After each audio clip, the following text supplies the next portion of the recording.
क्या आप विज्ञान की तैयारी करना चाहते हैं सिर्फ और सिर्फ 15 मिनट में? Hello and welcome, this is doctor आकृति और आप हैं मेरे साथ आरकेसी ईडू हब में 15 मिनट सीरीज में, जहां पर हम एक टॉपिक को डिस्कस करते हैं क्वेश्चंस के माध्यम से मात्र 15 मिनट में। तो आज की क्लास का टॉपिक है पीरियोडिक टेबल यानी आवर्त सारिणी, जहां पर हम डिस्कस करेंगे 30 प्रश्न और वो भी सिर्फ और सिर्फ 15 मिनट में। आइए सेशन की शुरुआत करते हैं। तो यहाँ पर हमारा पहला प्रश्न है कि जो लॉ ऑफ ऑक्टेव्स है ये कहां तक एप्लीकेबल होता है यानी कहां तक लागू किया गया था। तो न्यूलैंड ने दिया था हमारा लॉ ऑफ ऑक्टेव्स, जो ये कहता है कि हर 8वां एलिमेंट पहले एलिमेंट को यानी पहले तत्व के जैसा होता है।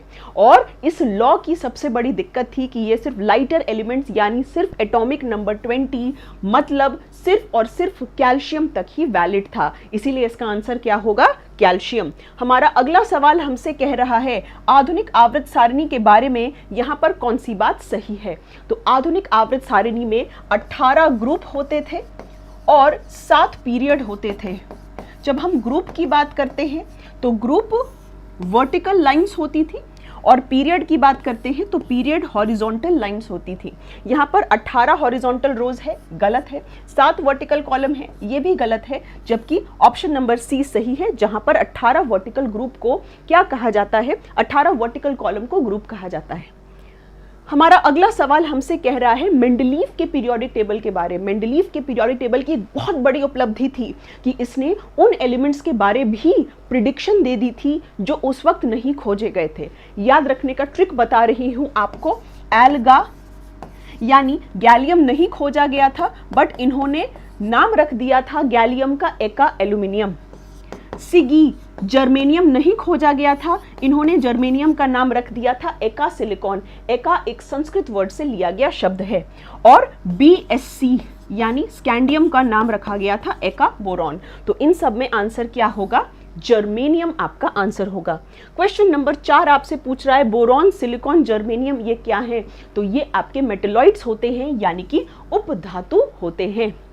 हमारा अगला सवाल हमसे कह रहा है इनकम्प्लीट पीरियड किसको कहते हैं? तो पीरियोडिक टेबल में, मॉडर्न पीरियोडिक टेबल में 7 पीरियड होते हैं, जिसमें कि आपका जो 7th पीरियड होता है वो इनकम्प्लीट पीरियड कहलाता है, जबकि 6th पीरियड आपका लॉन्गेस्ट पीरियड कहलाता है।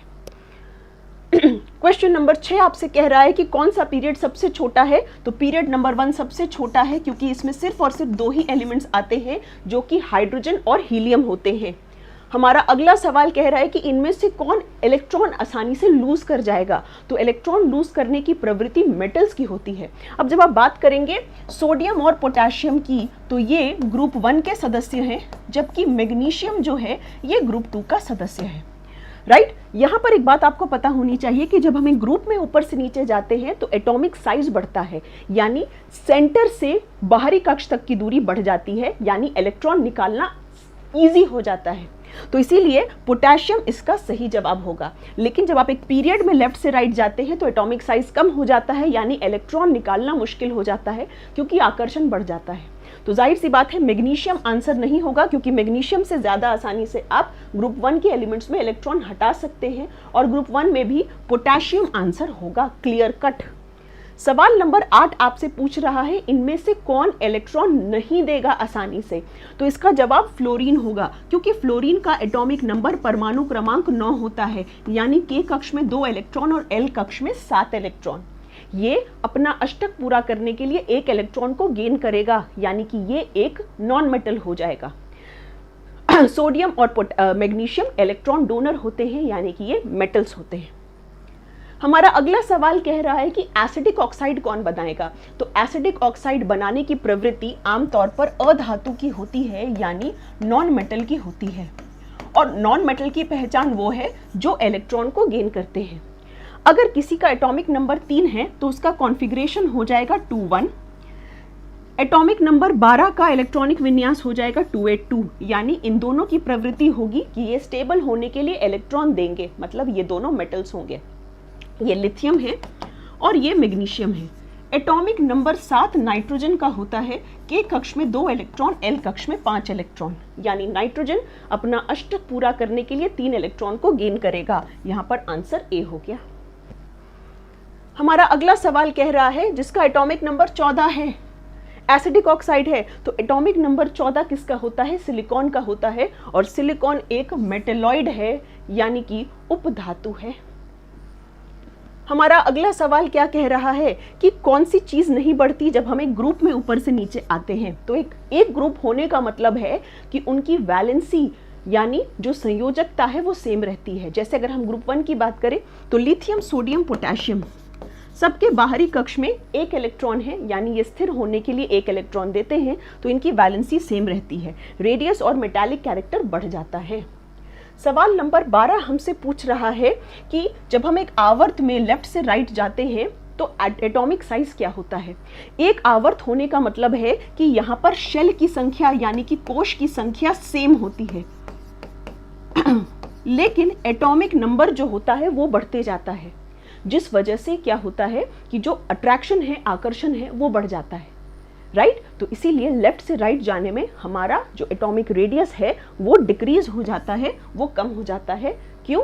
क्योंकि भले नंबर ऑफ शेल सेम है लेकिन एटॉमिक नंबर बढ़ने की वजह से इलेक्ट्रॉन्स की संख्या बढ़ती है, जिस वजह से आकर्षण बढ़ता है और वो न्यूक्लियस से खींचे चले आते हैं। सवाल नंबर 13 कह रहा है इंक्रीजिंग मेटालिक कैरेक्टर। तो आप जब एक ग्रुप में ऊपर से नीचे आते हैं मेटल कैरेक्टर होने का गुण बढ़ जाता है।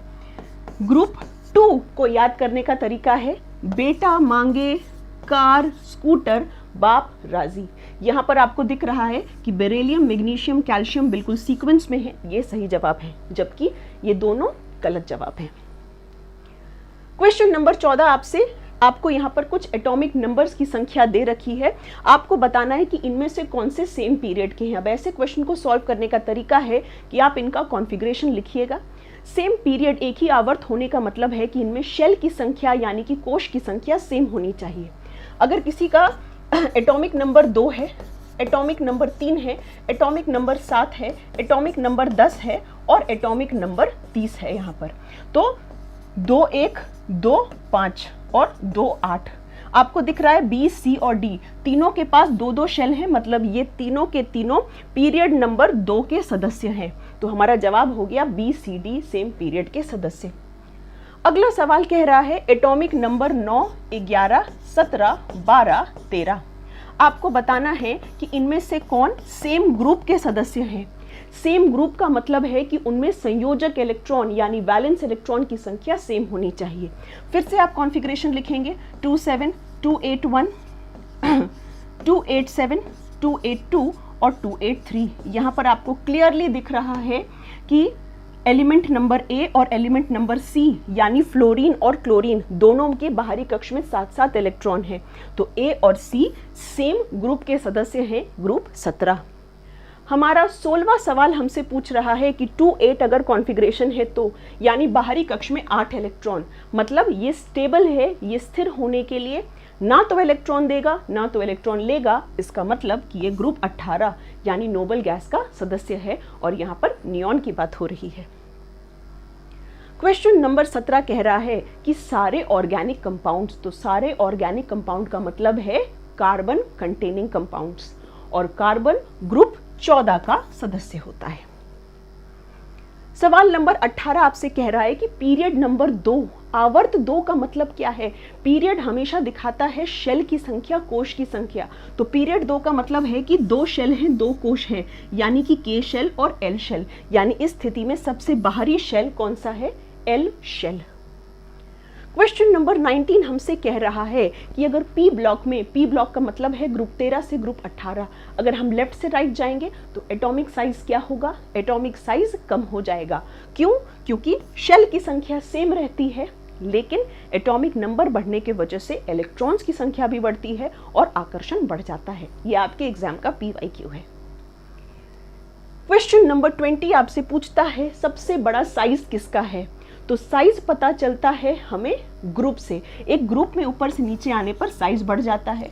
फिर से वही ट्रिक, बेटा मांगे कन्या सुंदर बाप राजी, यानी जो रेडियम है ये सबसे आखिरी सदस्य है और उसका साइज सबसे बड़ा हो जाएगा।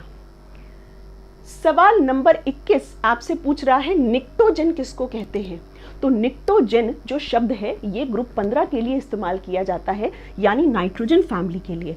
नाइट्रोजन गैस की प्रवृत्ति होती है कि ये आपको चोक करता है, सफोकेट करता है, घुटन देता है, और इसी नाम पर इसका नाम पड़ा निक्टोजेन। सवाल नंबर 22 आपसे पूछ रहा है कि इनमें से सबसे बड़ा एटॉमिक रेडियस किसका होगा? Lithium, beryllium, boron. तो लिथियम का एटॉमिक नंबर 3, बेरिलियम का 4, बोरॉन का 5।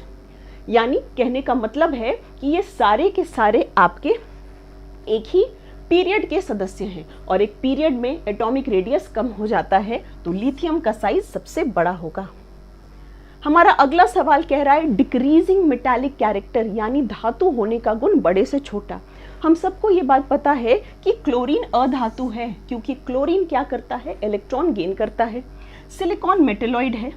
सोडियम, मैग्नीशियम, एल्यूमिनियम ये तीनों मेटल्स होते हैं, यानी सबसे उपयुक्त क्रम यहाँ पर ऑप्शन नंबर बी है। क्वेश्चन नंबर 24 आपसे पूछ रहा है increasing order of non metallic character. जब आप एक पीरियड में लेफ्ट से राइट जाते हैं तो अधातु होने का गुण बढ़ जाता है। लिथियम मेटल है, बेरिलियम, कार्बन, ऑक्सीजन, फ्लोरीन, यानी ये क्रम यहाँ पर सबसे ज्यादा क्या है? सही है, क्योंकि लिथियम मेटल है यानी नॉन मेटल होने का गुण सबसे कम, और फ्लोरीन एक इलेक्ट्रॉन गेन करता है, यानी सबसे ज्यादा नॉन मेटल होने का गुण है इसमें। हमारा अगला सवाल हमसे पूछ रहा है पीरियड नंबर के बारे। तो पीरियड नंबर का मतलब है आवर्त की संख्या, और आवर्त का मतलब होता है नंबर ऑफ शेल्स, यानी कोश की संख्या, और कोश की संख्या हमको पता चलती है प्रिंसिपल क्वांटम नंबर से, यानी मुख्य क्वांटम संख्या से। सवाल नंबर 26 हमसे कह रहा है कि इनमें से एक्टिनॉइड कौन सा नहीं है? तो एक्टिनॉइड वो होते हैं जिनका एटॉमिक नंबर 89 से 103 तक होता है लगभग। यहाँ पर आपको सबका एटॉमिक नंबर 89 से 103 दिख रहा है, इसीलिए इसका जवाब हो जाएगा ऑप्शन नंबर ई। क्वेश्चन नंबर 27 कह रहा है कि जहां पर इलेक्ट्रॉन जो होते हैं वो 4f ऑर्बिटल में जाते हैं, बताइए किसकी बात हो रही है? तो अगर 4f ऑर्बिटल में इलेक्ट्रॉन जा रहे हैं, यहां पर f ब्लॉक की बात हो रही है, खास तौर पर लैंथेनॉइड्स के बारे में यहां पर बात हो रही है। सवाल नंबर 28 आपसे कह रहा है कि हेनरी मोसले ने क्या देखा था? तो हेनरी मोसले से पहले जितने भी वैज्ञानिक आए थे सबने क्या किया था? एटॉमिक मास को अपना बेस माना था। हेनरी मोसले ने मॉडर्न पीरियोडिक लॉ दिया था, आधुनिक आवर्त सारिणी दी थी, और उन्होंने बताया था कि हमको बेस एटॉमिक नंबर को मानना है, परमाणु क्रमांक को मानना है। सवाल नंबर 29 हमसे पूछ रहा है कि इनमें से कौन सा मेटेलॉइड यानी उपधातु नहीं है? तो बोरॉन, आर्सेनिक, सिलिकॉन ये तीनों के तीनों मेटेलॉइड हैं, इसीलिए जवाब क्या हो जाएगा? जवाब हो जाएगा ऑप्शन नंबर ई। और आज का आखिरी सवाल आपसे पूछ रहा है कि इनमें से किसका इलेक्ट्रॉनिक विन्यास एल्कली मेटल से रिजेंबल करता है? एल्कली मेटल्स यानी ग्रुप 1 के मेटल्स। ग्रुप 1 एस ब्लॉक के सदस्य हैं, जहां पर आखिरी एलिमेंट आखिरी इलेक्ट्रॉन जो है वो एस में जाता है ना। हम जब बात करते हैं हाइड्रोजन की तो हाइड्रोजन का कॉन्फ़िगरेशन 1s1 लिखते हैं, यानी यहाँ पर आखिरी इलेक्ट्रॉन s में जा रहा है, इसीलिए यहाँ पर जवाब हाइड्रोजन होगा। इस वीडियो के कमेंट सेक्शन में अपना स्कोर ज़रूर बताइएगा, और अगर आपको इस क्लास की PDF चाहिए तो हमारे टेलीग्राम चैनल को ज्वाइन कर सकते हैं, लिंक कमेंट बॉक्स में पिन किया हुआ है। Thank you.